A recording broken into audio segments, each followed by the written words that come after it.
পর্যটক একটা গাড়ি চালাইতাম আরিচা হইয়া, ওই রোড দিয়া যাইতাম আসতাম, নাইডে যাইতাম নাইডে আসতাম। আসার পথে একবার ওরা যাত্রী বেশে ওরাই 10 জন ছিল ঢাকায়, ওই মুহূর্তে আমাকে মারধর করলো, আমার সুপারভাইজার হেল্পারকে মারধর করলো এবং সমস্ত যাত্রীদের কাছে মাল নিয়ে গেল নিয়ে ওরা নাইমা চলে গেল গোয়ালন্দ ঘাটে। আমি তখন ফেরি পার হইয়া আইসা নগরবাড়ি হয়ে পার হইয়া আইসা পার হইয়া আমি আবার ঢাকা চলে। ওরা বাসের ছবিগুলো তোলে, ওরা আমাদেরকে ইশারা দেয়, আমরা হেডলাইটে ডিভার দেই। হ্যাঁ, ডিভার দেই, ভালো লাগে, ওরাও আনন্দ উৎসাহ করে, আমরাও ভালো লাগে আলহামদুলিল্লাহ। আছে পথচারী যে রাস্তাঘাটে চলাচল করে, একটা গাড়ি কতটুকু গতিতে আসে যায় দেখে না দেখে হুট করে দৌড় মারে, দেখা যায় এইভাবে দুর্ঘটনার কবলতে। থেকেই আমি জাপানি মিনি বাস থেকে জাপানি গাড়িতে ডিউটি করছি। জাপানি গাড়ি চালাই, জাপানির মতন গাড়ি হয় না, জাপানি চালাই মজা, সব দিকে রিল্যাক্স। আর লিডেন ফিলেন এগুলো গাড়িতে ক্লাস জাম, ব্রেক প্যাডেল হাট, এতে পা গেরা ব্যথা করে, আমি চালাইতে পারি না।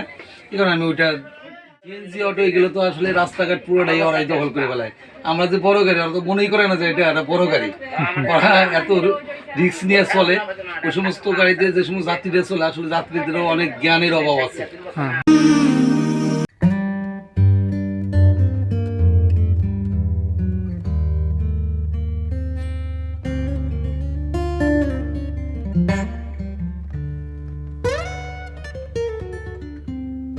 ওয়ালাইকুম আসসালাম ওয়া রাহমাতুল্লাহি ওয়া বারাকাতুহু। আলহামদুলিল্লাহ ভালো আছি।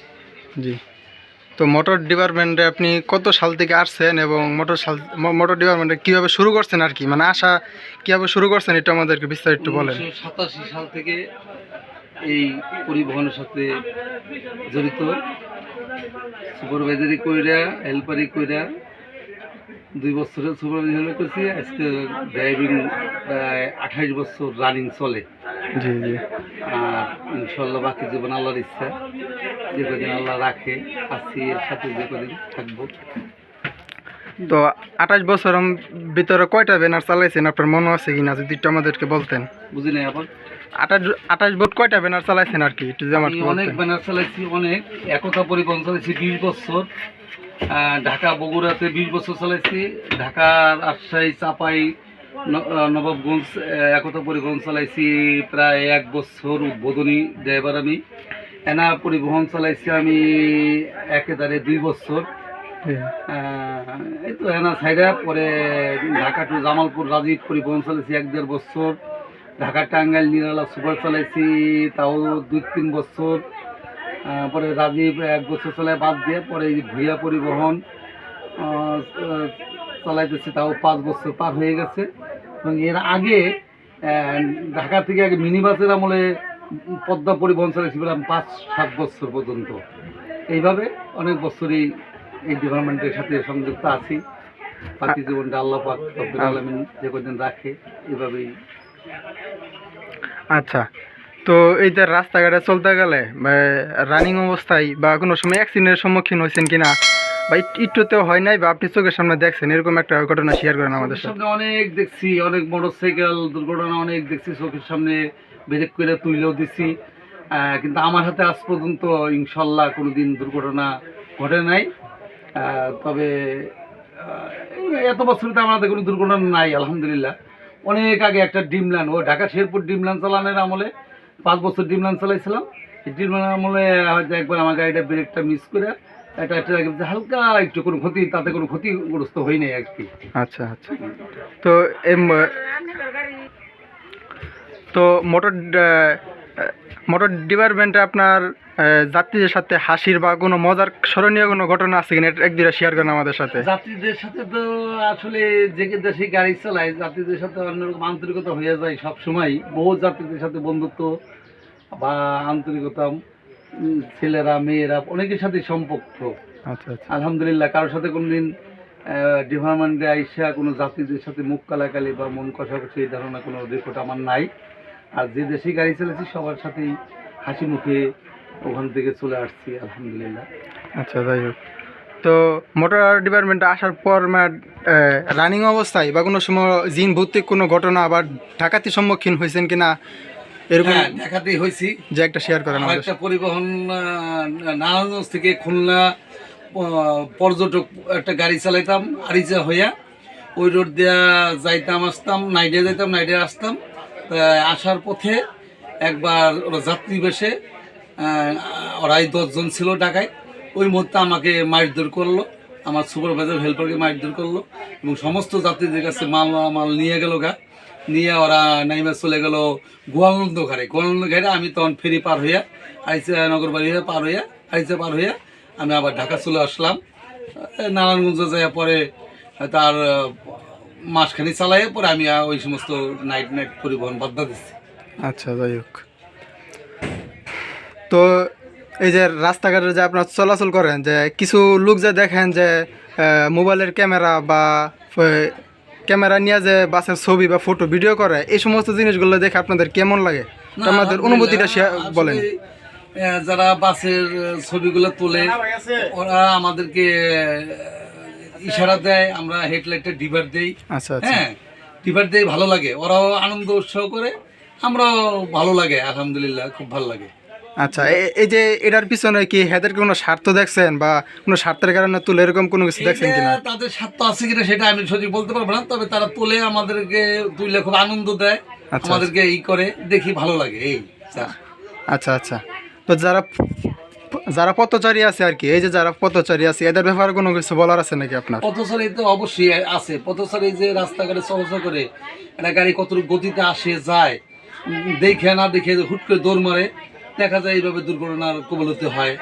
মোটর সাইকেল, ছোট সিএনজি এগুলা হঠাৎ করে এসে বড় গাড়ির সামনে আসে বা যেভাবে যায় বা চলাচল করে, তাতে আসলে আমাদের জন্য অনেক ধৈর্য নিয়ে চলি বিধায় আমরা দুর্ঘটনার থেকে কবলিত করি না। আচ্ছা আচ্ছা। ইনশাল্লাহ এই এলো। তো সাধারণত যাত্রীদের থেকে আপনারা কেমন আশা বা কেমন ব্যবহার চান আমাদের একটু বলেন আর কি। না, যাত্রীরা তো আসলে সার্ভিসের উপর নির্ভর।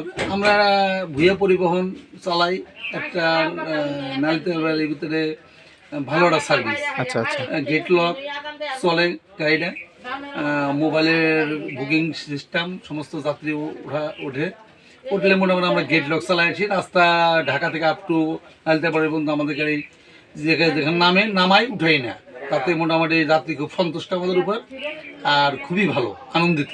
আচ্ছা আচ্ছা। তো আপনি তো অনেক অনেক নামি দামি ভ্যানারি চালাইছেন, এর ভিতরে আপনার কোন ভ্যানারটা বা কোন সিএসসি এর গাড়িটা চালায় আপনার সব থেকে খুব আরামদায়ক পাইছেন এবং সব থেকে খুব ভালো লাগছে, এটা আমাদেরকে বলেন। যত গাড়ি চালাই আমি ছোটকাল পরিবহনের আসার শুরু থেকেই আমি জাপানি মিনি বাস থেকে জাপানি গাড়িতে ডিউটি করছি। আচ্ছা জাপানি গাড়ি চালাই, জাপানির মতো গাড়ি হয় না, জাপানি চালাই মজা, সব দিকে রিল্যাক্স। আর লিডেন ফিলেন এগুলো গাড়িতে ক্লাস জাম, ব্রেক প্যাডেল হার্ড, এতে পা গেরা ব্যথা করে, আমি চালাইতে পারি না, এই কারণে আমি ওইটার দিকে এত ইন্টারেস্ট না। আমি জাপানি চালাই, জাপানি খুব ভালো লাগে আমার কাছে, খুবই ভালো ভিন্ন যে গাড়িগুলো। আচ্ছা আচ্ছা আচ্ছা।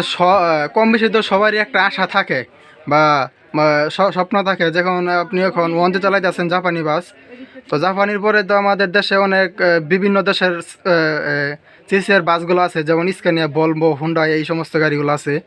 তো আপনার ওয়ানতে চালানোর পর যে আমাদের দেশে বাসগুলো আছে, এগুলো চালানোর ইচ্ছা বা শখ আছে কিনা, যে আমি সেই বাসগুলো দিয়ে চালাই পাইতাম আর কি? আসলে কি গাড়ি চালানোর তো শেষ নাই, রিজিকের ফয়সালা মালিক আল্লাহ। আচ্ছা। এখন যদি রিজিকে থাকে কোনো জায়গায় আল্লাহ টেনে নেয়, আচ্ছা। যেমন বুইয়া আছে চালাই আসছি, একদিন দেখা গেল যদি কোনো এটা চাকরি থাকবে না, তখন যদি আল্লাহ রিজিক থাকে যেখানে হতে পারে, ওটা জি জি বলা যাবে না। না। আচ্ছা, তাহলে এই যে আপনারা যে মহাসড়কে চলাচল করেন, যেমন truck, CNG, cover van, auto, এদের কারণে কেমন হাইওয়েতে চলাচল করে আপনারা কোনো ক্ষতির সম্মুখীন হন কিনা বা অসুবিধা বোধ করেন, একটু আমাদেরকে বলেন আর কি। আসলে সমস্যা তো হয়, অনেকটাই সমস্যা। তার কারণ অনেক ড্রাইভারদের গাড়ি চালানোর সিস্টেম বা একটা গাড়ি দিয়ে ভালো একটা গাড়ি দিয়ে সাইড দেবে বা পিছের থেকে যাবে, একটা গাড়ি আমি টানতেছি, দেখালো ও টানতেছে, তো ওভারটেক করে একটা রিক্স হয়ে যায়। ওই মধ্যে যদি ব্রেক করে তাহলে একটা গাড়ি পার হয়ে যেতে পারে, সুবিধা হয়। আর সিএনজি অটো এগুলো তো আসলে রাস্তাঘাট পুরোটাই ওরাই দখল করে ফেলায়। আমরা যে বড় গাড়ি, ওরা তো মনেই করে না যে এটা একটা বড় গাড়ি, ওরা এত রিক্স নিয়ে চলে। ওই সমস্ত গাড়িতে যে সমস্ত যাত্রীরা চলে, আসলে যাত্রীদেরও অনেক জ্ঞানের অভাব আছে। একটা বড় গাড়িতে চললে যে কত আরাম, 6 চাকা বা 4 চাকা গাড়িতে চললে আরাম, 3 চাকা এগুলোর অ্যাক্সিডেন্টের নিরাপত্তা নাই বললেই চলে। ওই সমস্ত ড্রাইভাররা অধৈর্য বেশি। আচ্ছা, তো দেশবাসী বা সরকার প্রশাসনের ব্যাপারে কোনো কিছু বলার আছে নাকি আপনার?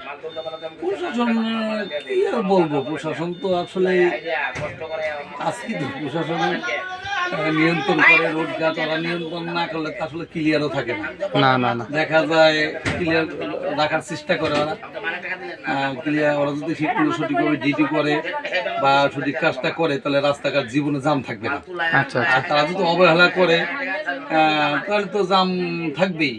তারপরে তারা বেশিরভাগই অনেক সময় অনেক খেয়াল করে তখন যানজটটা সৃষ্টি হয়।